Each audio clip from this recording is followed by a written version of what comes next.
Sveiki gyvi, gerbiami žiūrovai.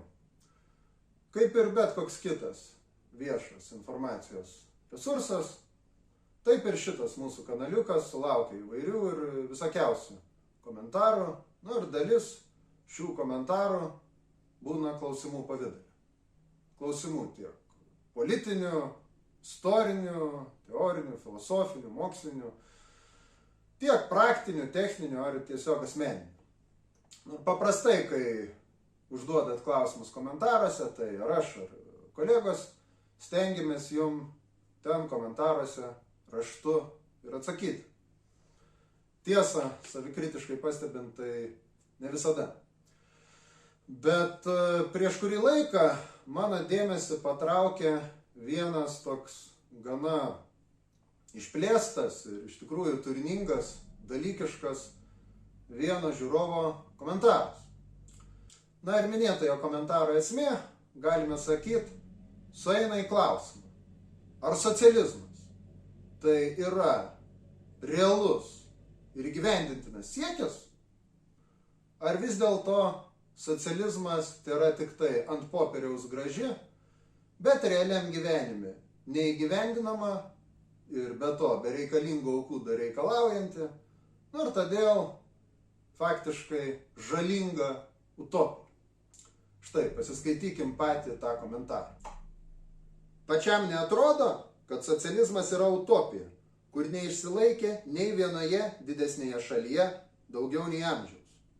Matant istoriją ir kas nutiko Tarybų Sąjungoje, Libijoje ar tame Irake, žmonės kūrė, statė, kūrė gerovę, bet anksčiau ar vėliau paperki vieną lyderį ir dar saugumo vadą ir baigtas žaidimas. O po to labai lengvas grobis tokios šalies turtai, tiesiog superki už centus, kas ir nutiko Tarybų Sąjungoje. Globalistai labai verkia, kai šalyje kūriamas socializmas, bet iš praktikos tai jie, manau, trina rankas, nes tikrai žiūri kaip į lengvą grobį. Socializmas gal ir gali gyvuoti, tačiau lyderiai turėtų būti robotai ar kažkokie šventuoliai, kuriems iki gyvo kaklo nepriimtinas kapitalizmas. Bet tada ateis nauja karta ir vėl po klaustuku. Socializmas tai gražu tik ant popieriaus, bet praktikoje tai daug ašarų ir sugriautų likimų. Pataisykite, jeigu klystu. Tai štai, taip skamba tasai komentaras. Ir iš pirmo karto jį perskaitęs, pagalvojau imt ir parašyti atsakymą.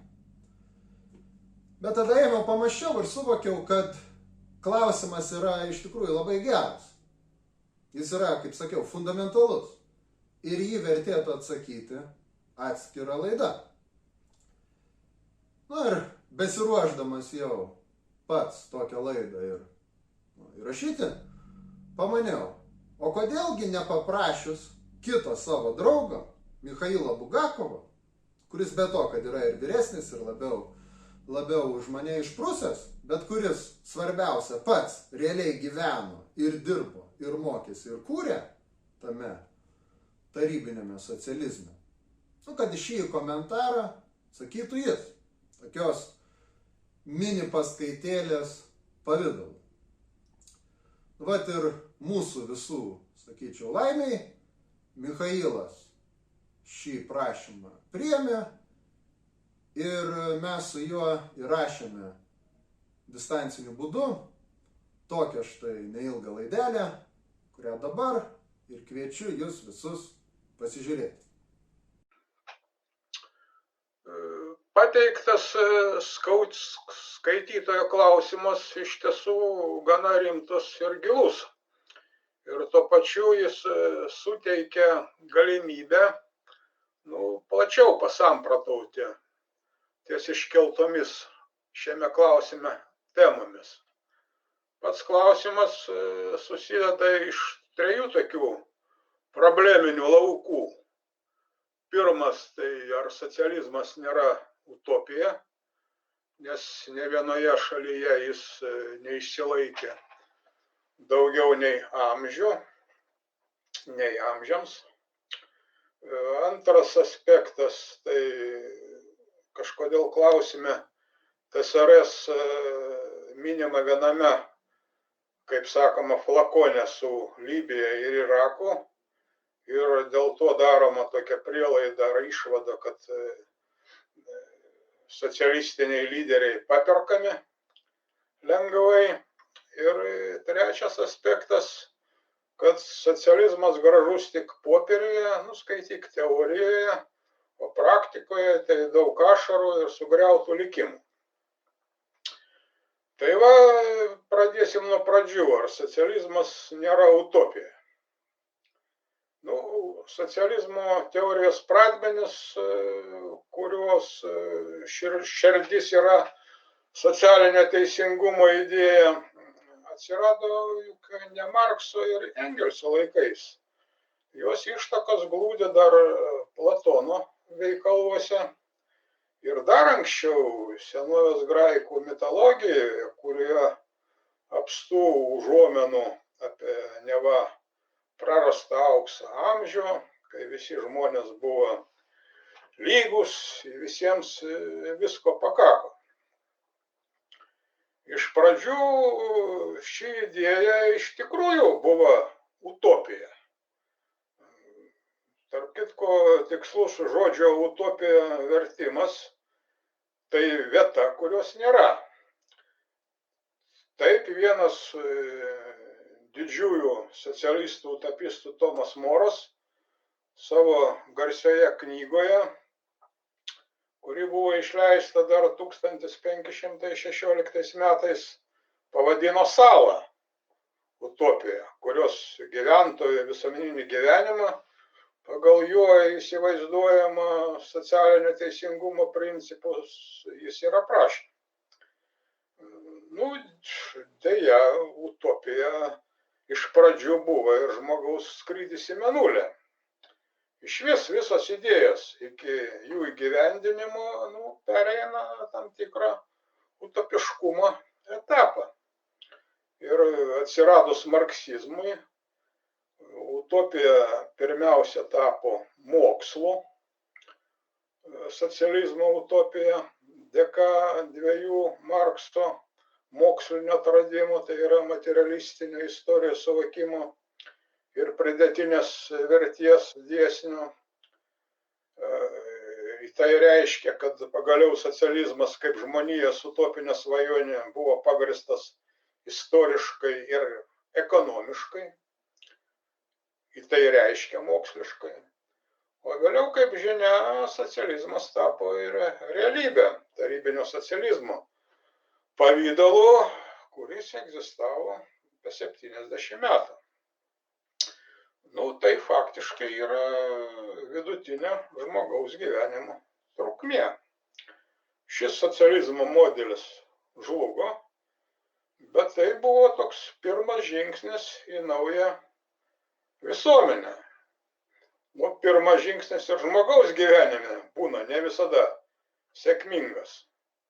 Bet kad išmokti vaikščioti vis vien reikia žengti pirmą žingsnį.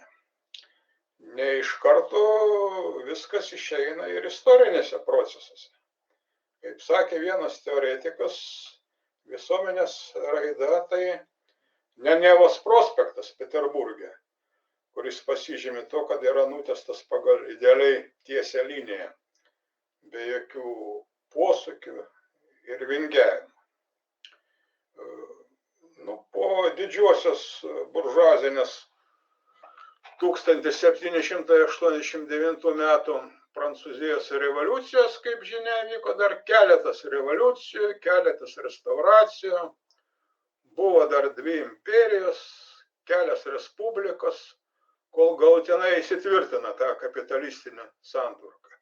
Dabar Prancūzija kaip tik ir yra 5. buržuazinė respublika.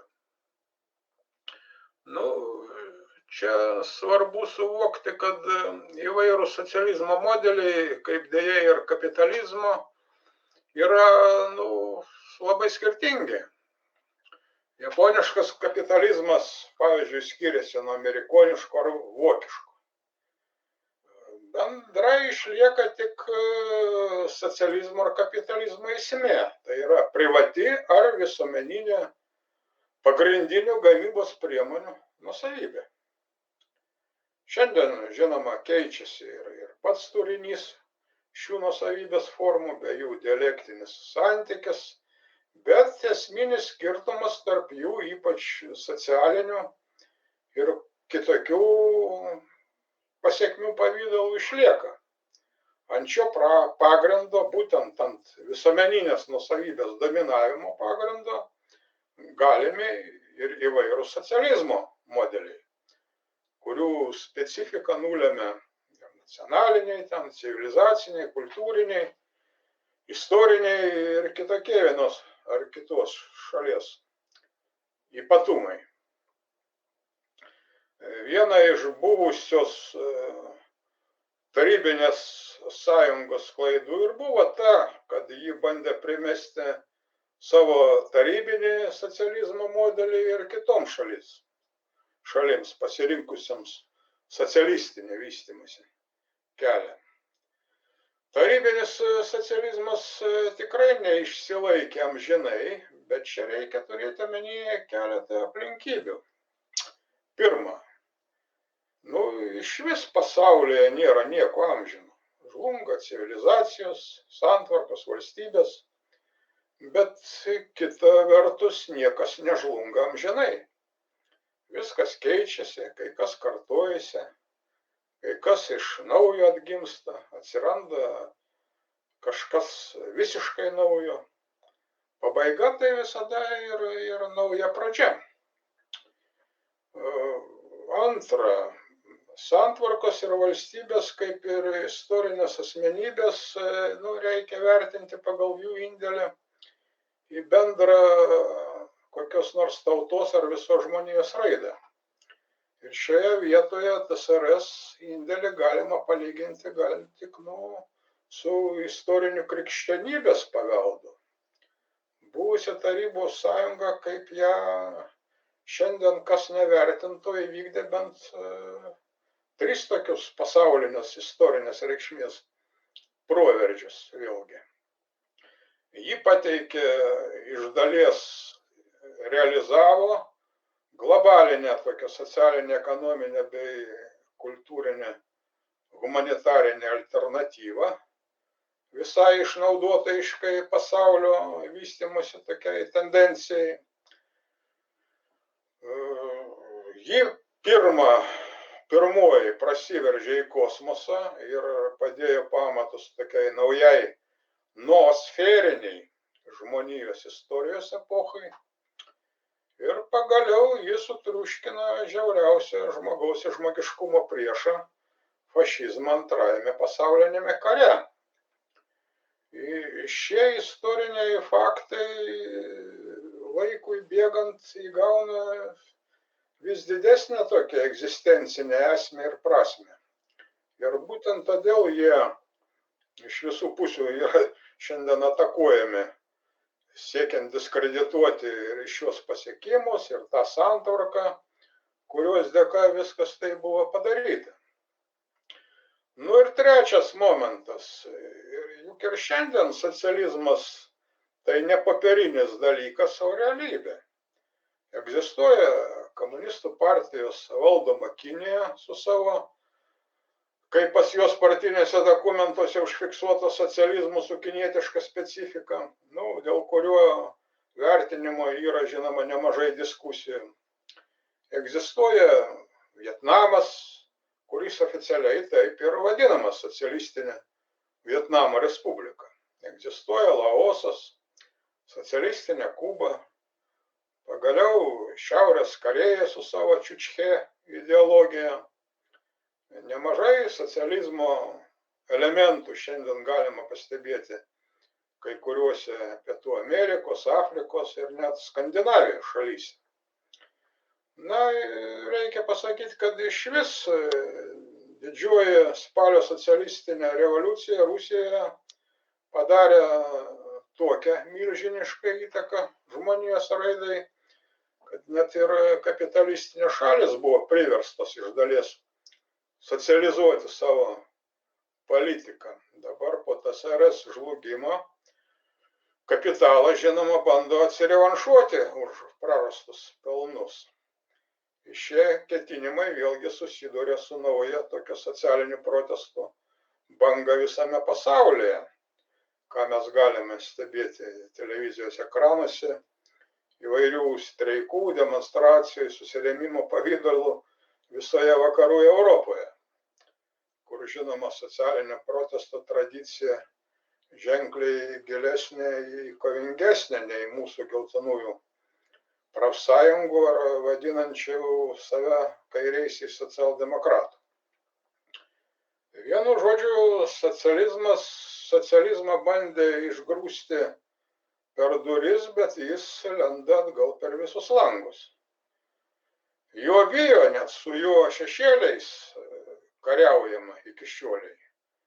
Mūsų buržuazinė valdžia bijo net kanalizacinių liukų ir kelio ženklų, nekalbant jau apie paminklus ir kitas tarybinio socializmo išlikusias dar užuominas.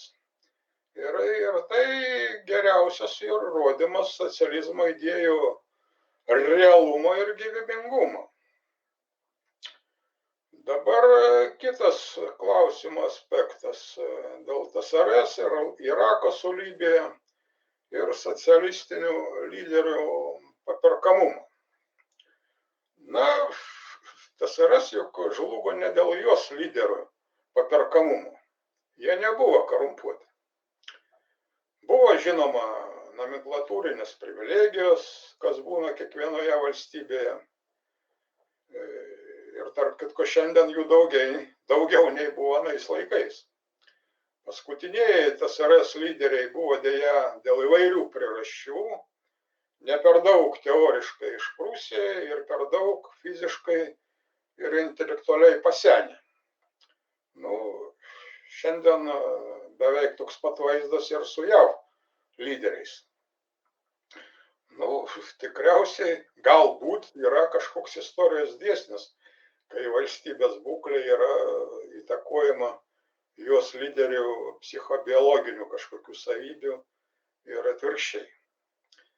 Buvo žinoma ir visas kompleksas objektyvių ekonominių, socialinių, ideologinių ir geopolitinių priežasčių, dėl kurių žlugo pirmoji socialistinė valstybė TSRS. Ir tai yra svarbiausia priežastis, o ne ten lyderių paperkamumas. Bet tai jau atskira kalba. Bet kuriuo atveju TSRS negalima statyti į vieną loginę eilutę su, pavyzdžiui, Iranu. Tai yra, kaip minima, klausime Irakų ar Libija. TSRS buvo socialistinė, visiškai suvereni valstybė. Irakas, Libija ir kai kurios kitos taip vadinamo trečiojo pasaulio šalis, nors ir pasirinko, kaip tada buvo sakoma, nekapitalistinį vystimosi kelią, dar tik vadavosi iš tokio kolonijinio jungo. Todėl juose apstu buvo kolonijizmo liekanų, tame tarpe ir jų elito parsidavėliškumas už esamų ar formalių kažkokių buvusių kolonizatorių blizgučius.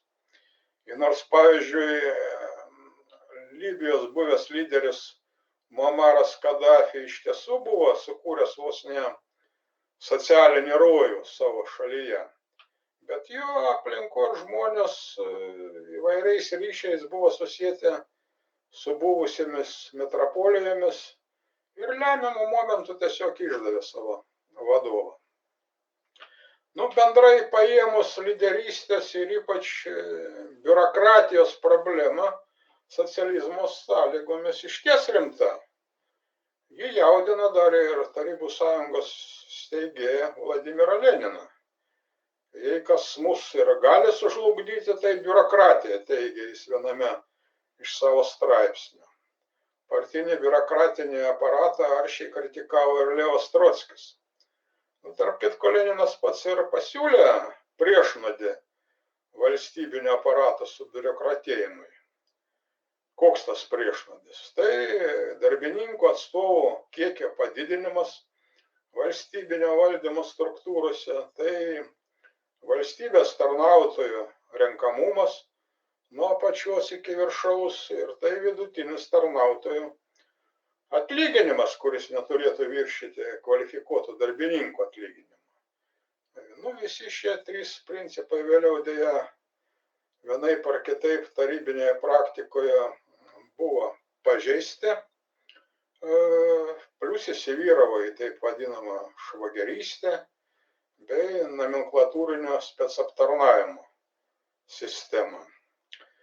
Na ir kaip parodo šiandieninė praktika, tai ne tik socializmo yda, bet turbūt kažkokia ta bendravadybinė, bet kurios visuomenės problema, kuri sprendžiama ne tiek ir ne tik socialinių organizacinių lygių, kiek atitinkamų žmonių auklėjimų, bei atranka. Nu ir šioje vietoje reikėtų pažymėti, kad būtent socializmas ir parodė potencialiai geros tinkamos praktikos pavyzdį, kai rinkimai vykdavo tokiu gamybiniu pagrindu, tai yra, kai ir įvairius postus kandidatus pristatydavo darbo kolektyvai, kurie gerai pažinojo jų keliamo kandidato asmenybę ir jo savybės. Tuo pačiu ir socialistinė demokratija įgaudavo tokį realų žodžio demokratija atitinkantį turinį liaudies valdžia. Dabargi mes matome, kad rinkimai tampa savotišku šou, o demokratija iš esmės įgauna tokį fasadinį, žaidiminį, imitacinį pobūdį ir iš esmės tik užkonservuoja valdančios klasės viešpataujančią padėtį. Nu, bet teisingumo dėlei reikia pasakyti, kad žinoma, anais laikais rinkimai buvo daug nuobodesni nei dabar. Žmogui vis dėlto reikia ne tik duonos, bet ir renginių, tai yra kažkokių šou elementų. Ir šią prasme, taip sakant, tas kuklus buržuazinis demokratijos žavesys daug kam užpudrina smegenis. Bet visgi laikui bėgant žmonės pajunta turinio, o ne formos pirmenybę savo gyvenime. Nu, dažniausiai jau tai būna post factum. O tai reiškia, kad ir į formą irgi reikia atkreipti dėmesį. Ir šioje vietoje, žinoma, socializmo idėja, teorija ir praktika dar turi kaip reikiant pasitempti. Na ir paskutinis klausimo aspektas tai dėl ašarų ir sugriautų likimų. Nu, kiekviena nauja santvarka, kaip dėja ir žmogus,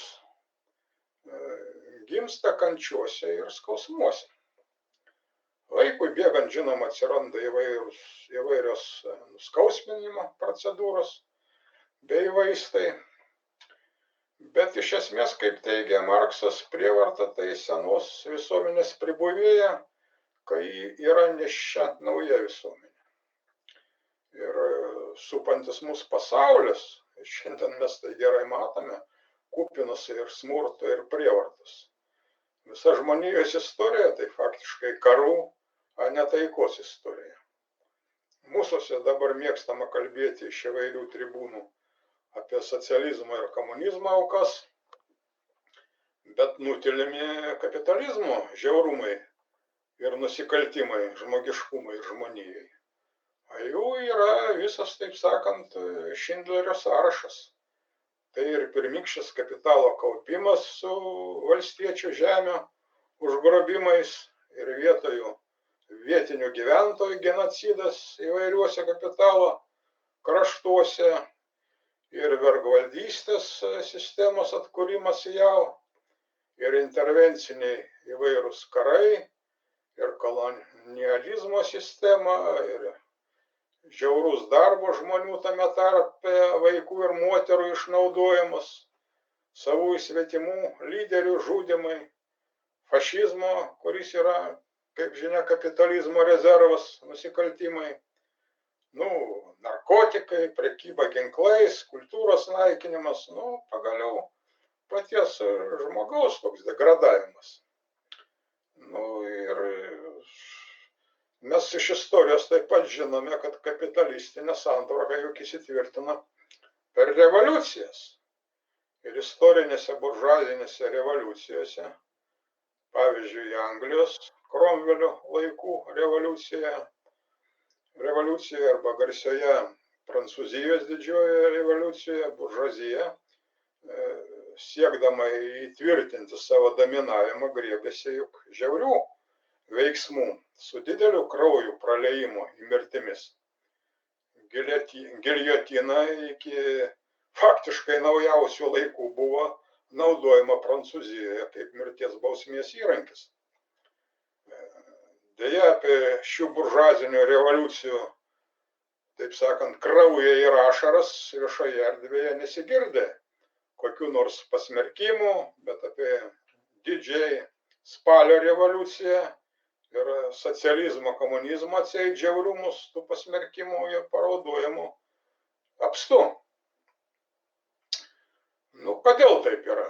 Nu, atsakymas labai paprastas. Anglijos ir Prancūzijos revoliucijos atvedė į valdžią būtent buržuaziją, tą pačią klasę, kuri valdo ir šiandien.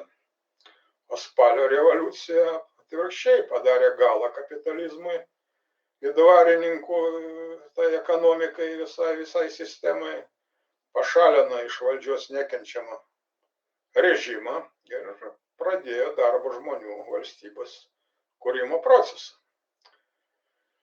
Štai kodėl dabartinis elitas jos taip nekenčia.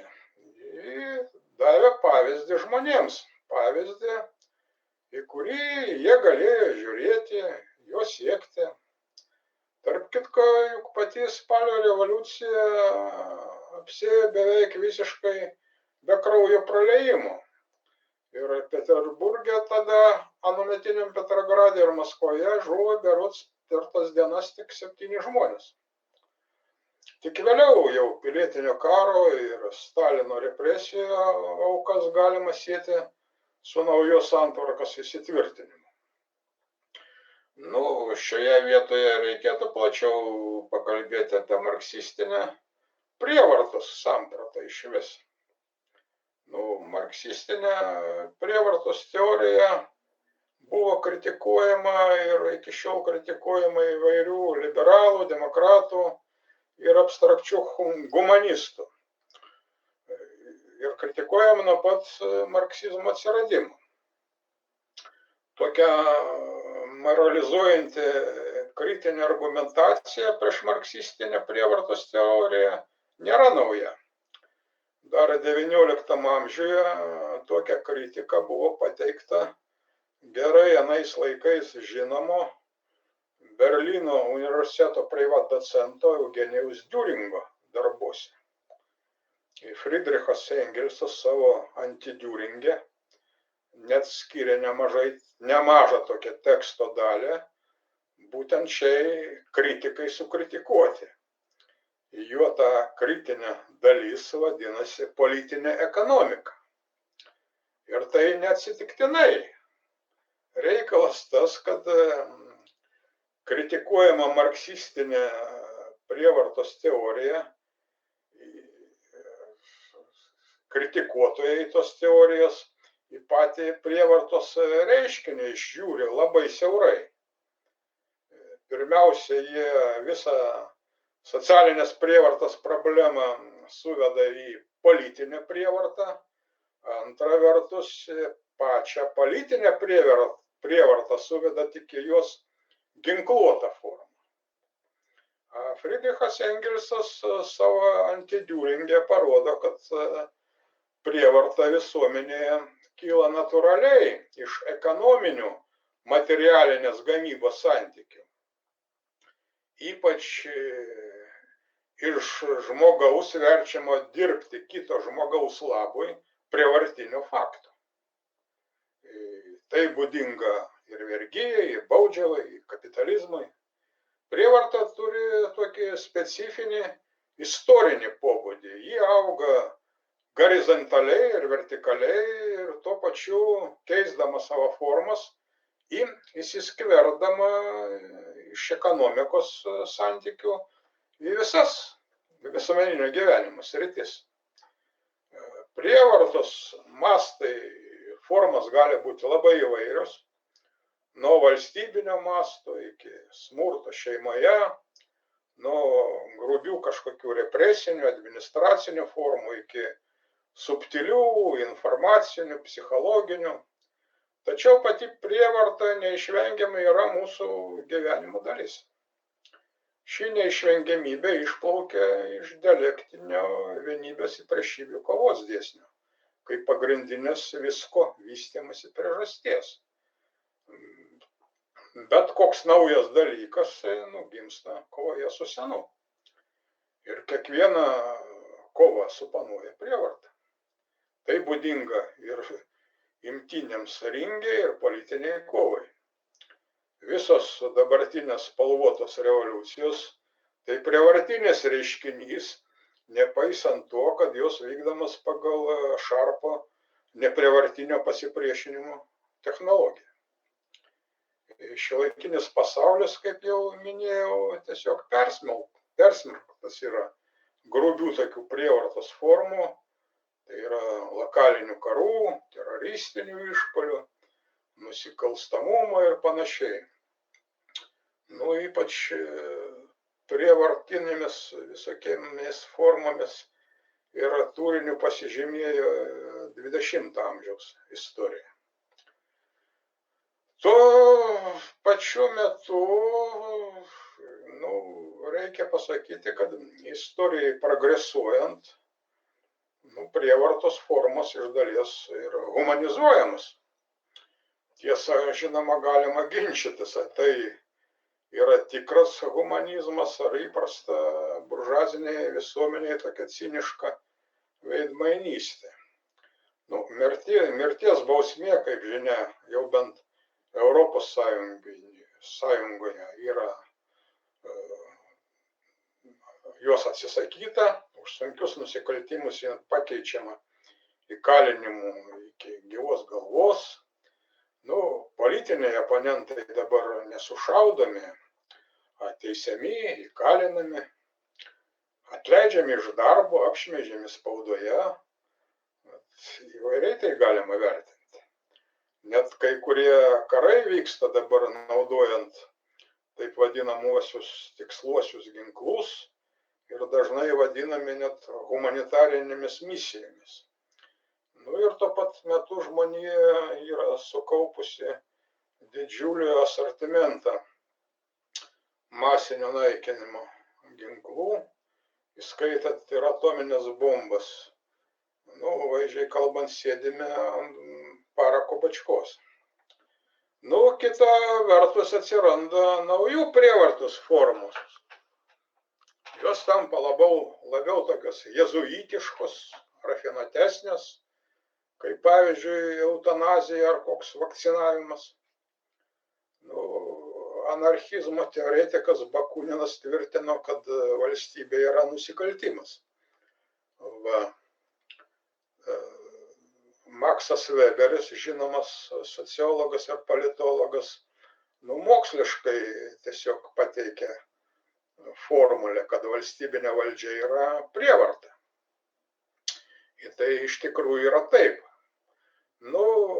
Šiame kontekste, sugrįžtant prie Engelsio antidiuringo, reikia pasakyti, kad jis kaip tik išjuokė Diuringo požiūrį į prievartą kaip į absoliutų kažkokį tai blogį. Prievarta yra realybė. Tai realiai egzistuojantis socialinio gyvenimo organizavimo įrankis.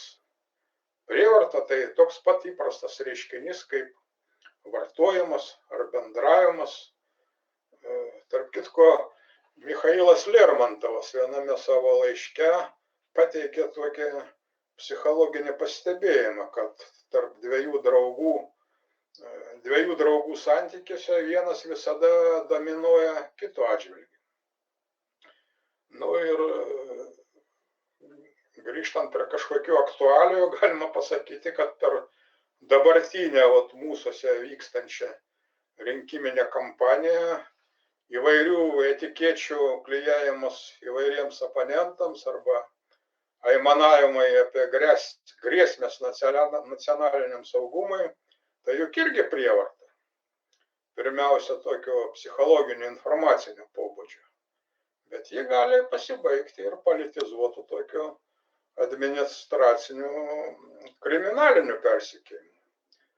Pagaliau, kasdien keltis, pavyzdžiui, 6 valandą ryto eiti į nemėgstamą kažkokį tai monotonišką, neįdomų darbą, kokiame nors biure, ar tai ne prievarta prieš save. Taigi, nėra jokios abstrakčios, absoliučios prievartos. Buržuazijos ekonominė prievarta prieš proletariatą arba proletariato diktatūros politinė prievarta prieš engėjus yra skirtingi pagal savo socialinį ir žmogiškąją esmę dalykai. O prievarta prieš įvairius nusikaltėlius ar teroristus išvis labai specifiškas prievartos atvejas, skirtas bendros gerovės labai. Taigi prievarta, kaip į tiesa, visada yra konkretus dalykas. Ji gali būti naudojama ir geriems, ir blogiems dalykams. Reiškiasi, pirmiausia, reikia žiūrėti, kas naudoja prievartą ir prieš ką, o antriausia, kiekvienas žmogus turėtų stengtis, kad bent jau jo aplinkoje tos prievartos būtų kuo mažiau. Vladimiras Leninas, kurį dabartiniai mūsų buržuaziniai politikai ir ideologai laiko vos ne didžiausių prievartautojų ir žiauriausių žmogėdrą istorijoje, visada pabrėždavo, kad mūsų socialinėme ideale nėra vietos prievartai.